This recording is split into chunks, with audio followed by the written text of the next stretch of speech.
She was always busy. Always busy. She loved flowers.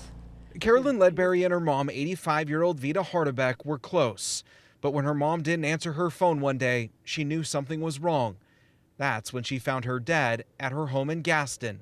And I found my mom laying on the concrete. Somebody had severely beat her to a pulp. There was a kitchen window there. They had knocked her through the kitchen window. It was February of 1994. At first, investigators thought it was natural causes, but an autopsy confirmed she was killed. Whoever murdered her laid her down, put her head on a hunk of wood like she'd fallen back and hit her head on the wood, is what it looked like.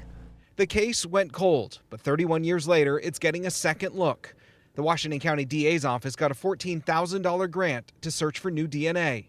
In 1994, it was right before DNA became developed as a forensic tool. And so that's primarily why we applied for this grant, because we felt that there was evidence that could use or could benefit from being reviewed for DNA. Ledbury was surprised when she learned it was being reopened. Really startled me because, to me, that was in the past. I was beyond that. Now they brought it all up again, and everything's kind of coming to light.